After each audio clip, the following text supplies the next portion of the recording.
Oh my goodness. I'm not gonna lie to you. I completely forgot that today was Thursday multiple times, which is not good because I had a meeting this morning and I have to be there on time. But I lost Tuesday. I remember Monday, but I just remember on Wednesday being like, is today Tuesday? And my husband, who still has to go to work, is like, no, it's Wednesday. And I was just like, I lost a day.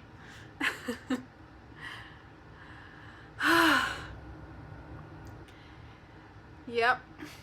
I'm getting to that point where days don't mean a thing. I look forward to the weekends because my husband doesn't have to work and it's really nice to have him home. But Monday through Friday is a blur for me these days. I try really hard to stay on a pretty consistent schedule. Work has started up a little bit again. They figured out how to help us work remotely, which is really awesome and I super appreciate.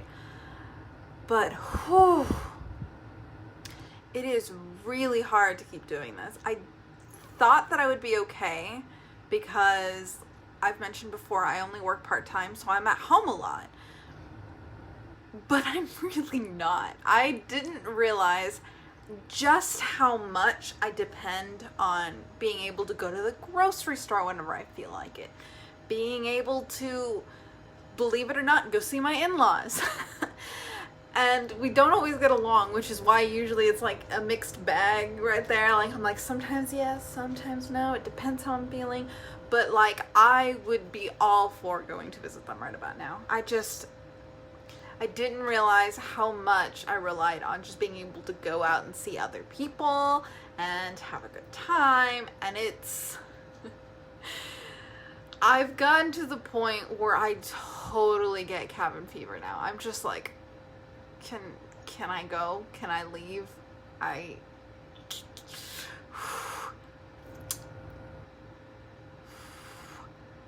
Yeah.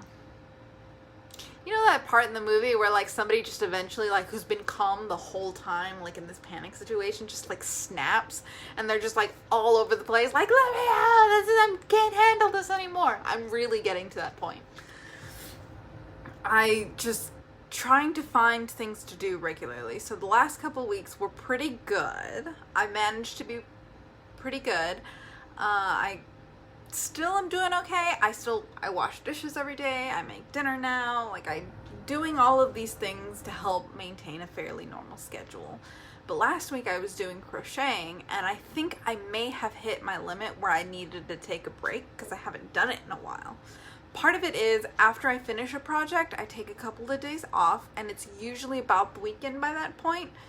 I do maybe 1 or 2 projects a week. Like, that's about as fast as I can crochet.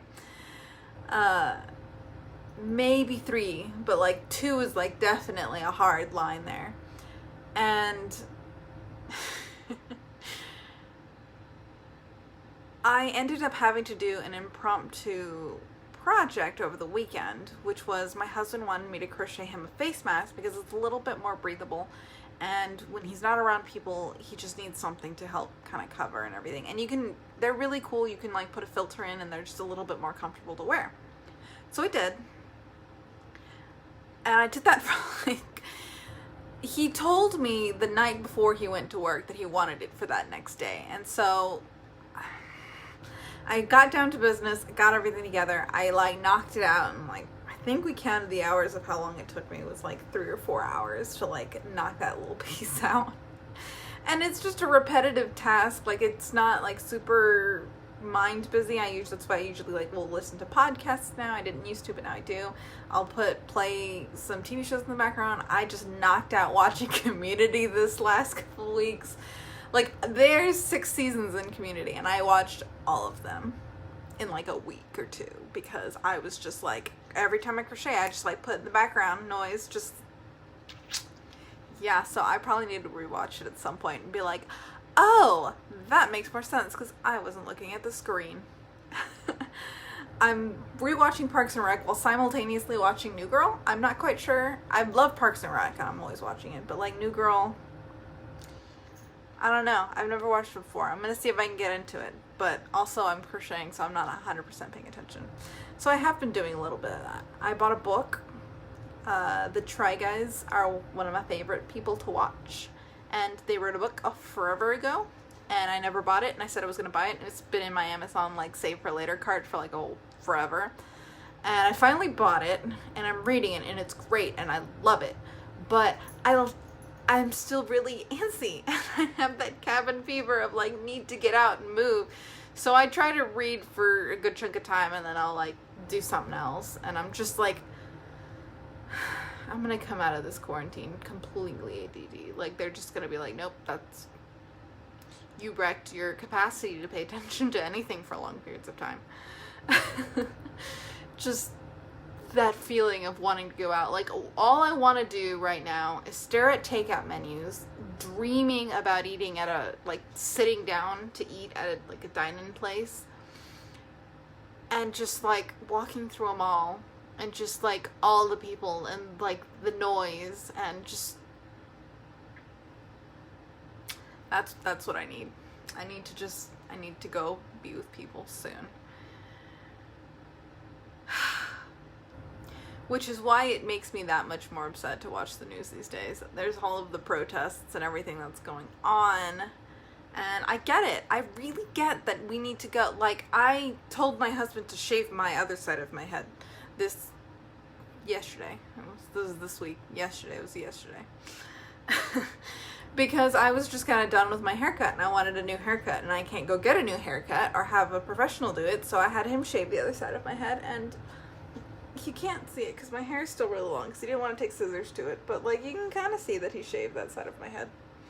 And it came out really good. I'm really proud of him. And he was really nervous the whole time, but I think he did really good. Which is partly why I actually fixed my hair today. I was like, my hair looks good. I gotta go do stuff to it. Also, there's less of it to do anything with. But it's really frustrating to see them protesting all of this because nobody wants to do this. Nobody wants to be home. Nobody wants any of this. We're not trying to push some political agenda. We're trying to keep the majority of the population alive. And we can't stop the spread 100% because we still need things. Like, we still need grocery stores. Like, we need food. Like, we can't just shut down a grocery store. We need medicine. We need hospital staff. We need these things to keep going. So spreading is going to happen, but we're trying to minimize it. And yeah, it's been over a month of this, just figuring it out and coping with it, and nobody's happy. I'm not happy. I am, like, ridiculously losing my mind right now and how anxious I am about the whole thing, and just how, like, I knew I was an extrovert, but, like, learning my new limits of only being able to really see one person. I love my husband to death, but oh my gosh, there's only so much you can take of one person for so long. Like, kudos for the people who are, like, both partners are, like, working at home. I see you. Good luck. Just,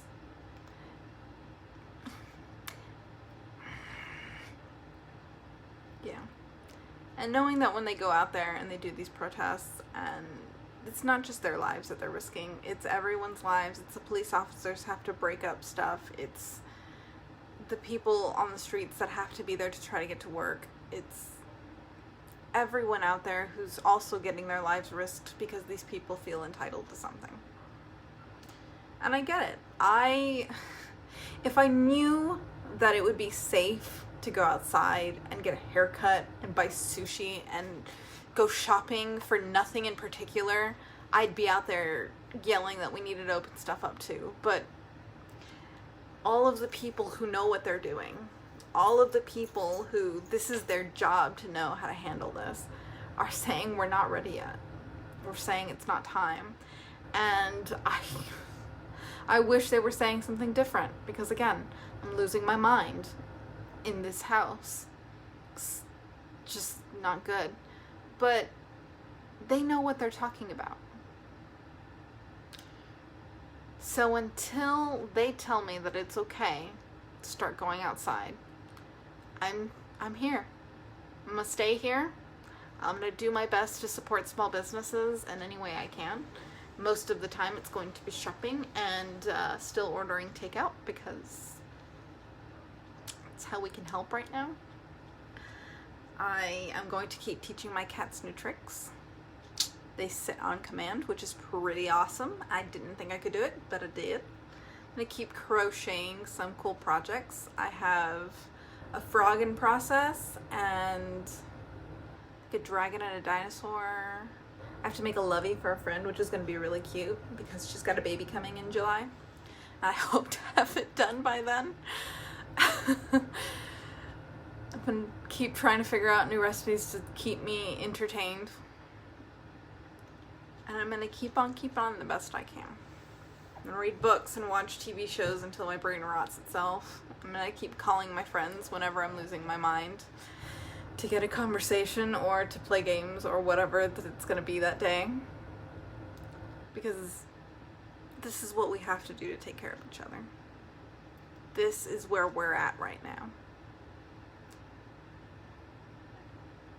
None of us like it. It is what it is. And the moment we can get back outside and know that it's safe and we don't have to worry as much, I will have to go back into rehab to learn how to be around people. And I'm gonna found a rehab or something for people who forgot how to be people in society. I keep joking to my friends, I'm just gonna the moment we can go, I'm gonna run outside and start shaking people's hands on the sidewalk and be like, hi, person, name, hi, and try to learn how to socialize again. I'm gonna keep praying and doing what I can. I'm probably going to dye my hair red today because that's on my list of things to do in my mental health, and when my boredom gets this far, we start doing things to our hair. I already shaved my head, and now I need to add red hair dye because that answers all of my questions and solves all my problems. Yeah. So if you are also feeling that craze, that antsy energy, that trying to figure out what you're gonna do right now, you are not alone. Find a book, find a hobby, find a friend that you haven't spoken to in forever and figure out how to reconnect and have a good time with them. Pull out that movie list that if you're anything like me, I've been saying for years I will eventually get to that movie, or somebody will say, hey, have you ever watched this? And I'm like, no, but I'll get to it at some point. That movie list. Pull it out. Start watching stuff.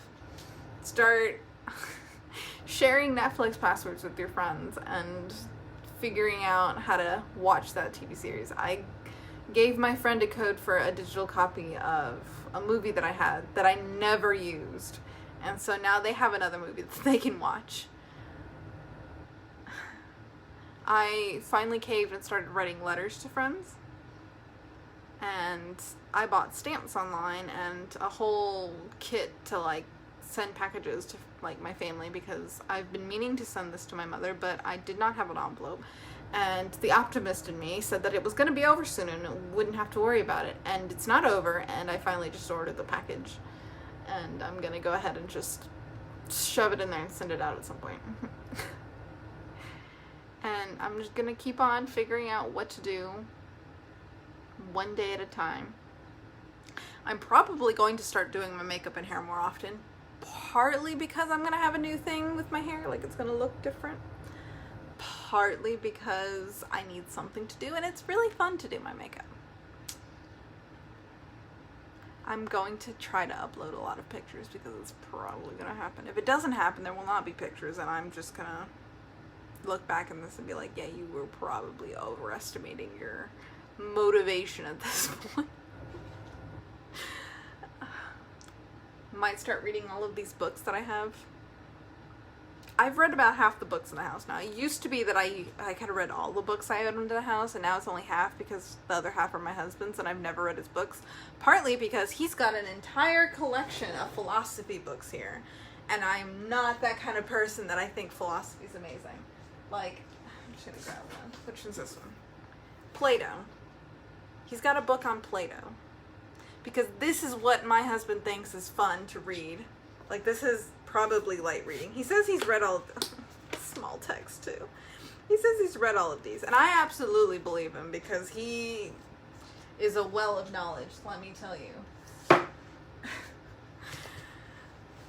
But who knows, if this goes on for any more months, I'm gonna have to start cracking those open and be like, well, we're just about to get educated on philosophy and start questioning our reality.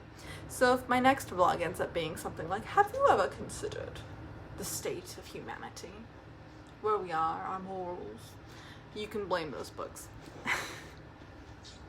Or I'm just gonna burn through all of these face masks. I feel like that's a better plan for me, but there's not as many as there used to be. It was a gift, and I do not remember for what, but my husband knew that I like face masks, so he went and bought like a lot of them, because he was like, they're one-time use, I gotta get a lot. And I'm like, I don't even use the ones that I have very frequently, but okay. My point is, I'm gonna figure it out, because this is the situation that we're in, and being in denial about that isn't going to be healthy or helping anybody. Because whether we like it or not, this is where we're at. Whether we want any of this or not, this is what we have to be doing to protect those that we love. To protect my friend whose daughter has asthma. To protect my grandmother. To protect all of the people that I love and care about, who have things that will make them more vulnerable that I don't even know about. And so as long as I have to, I will be here. As long as I need to be losing my mind, stuck in this house, I will be, knowing that I'm doing my part to make sure that everybody I love and care about is safe. And everybody that you love and care about is safe, because that's one less problem they have to worry about. So for now, keep the faith alive and, keep persevering and finding something to do, and good luck to you in maintaining sanity, and good luck to all of the couples who I mentioned before are still stuck at their home with their spouse 24/7. May your marriage survive. And I need to go get some more paper takeout menus to drool over, because I feel like that's a little satisfying to know that you've like wrecked a paper drooling over. Yeah, I don't know how much of my sanity's left, but I'll know I did my part to protect all of you. Thanks for watching.